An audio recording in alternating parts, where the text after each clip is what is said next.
ಕರಾಳ ಒಂದು ಕಾನೂನು ತೊಗೊಂಡ್ಬಂದು ನಮ್ಮ ದೇಶದ 12 ಲಕ್ಷ ಎಕರೆಗಿಂತ ಹೆಚ್ಚು, ಕರ್ನಾಟಕದಲ್ಲಿ 56,000 ಎಕರೆಗಿಂತ ಹೆಚ್ಚು ಇವತ್ತು ಹಿಂದೂಗಳ ಜಮೀನುಗಳಲ್ಲಿಯೂ ಸಹ ವಕಫ್ ಅಂತೇಳಿ ಕೂಡಿಸ್ತಾ ಇದ್ದಾರೆ.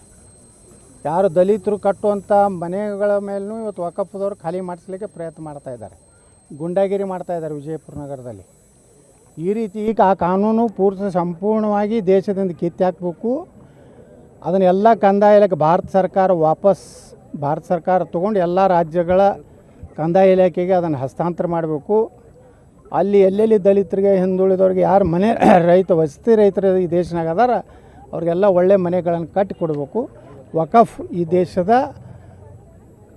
ಹಿಂದಿನ ನೆಹರು ಮಾಡಿದಂಥ ದೊಡ್ಡ ತಪ್ಪನ್ನು ನಾವು ಎಲ್ಲ ತಿದ್ದಬೇಕಾಗಿದೆ. ಬಾಬಾ ಸಾಹೇಬ್ ಅಂಬೇಡ್ಕರ್ ಅವರ ನನಸು ಮಾಡಬೇಕಾಗಿದೆ. ಹೆಂಗೆ ಕಾಶ್ಮೀರ 370 ತೆಗೆದೀವಿ, ಅಯೋಧ್ಯ ರಾಮ ಮಂದಿರ ಕಟ್ಟಿದೀವಿ. ಸುಮಾರು 850 ವರ್ಷಗಳ ಹಿಂದೆ ಏನೊಂದು ದೊಡ್ಡ ನಳಂದ ವಿಶ್ವವಿದ್ಯಾಲಯ ಏನು ಮುಸ್ಲಿಂ ಒಬ್ಬ ರಾಜಪೂರ್ ಸಂಪೂರ್ಣ ನಾಶ ಮಾಡಿ ಅಲ್ಲಿ ಸುಮಾರು ತಿಂಗಳಾನುಗಟ್ಟಲೆ ಬೆಂಕಿಯಲ್ಲಿ ಎಷ್ಟೋ ಗ್ರಂಥಗಳು ಸುಟ್ಟೋದು.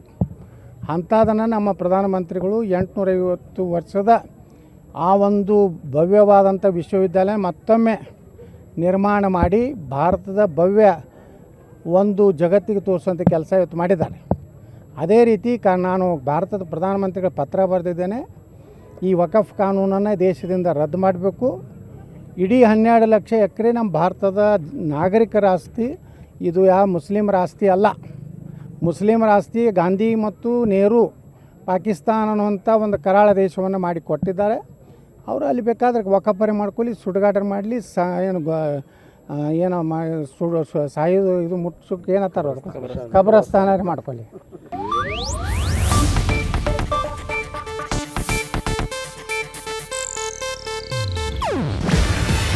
ಇದು ಏಷ್ಯಾನೆಟ್ ನ್ಯೂಸ್ ನೆಟ್ವರ್ಕ್ ಪ್ರಸ್ತುತಿ.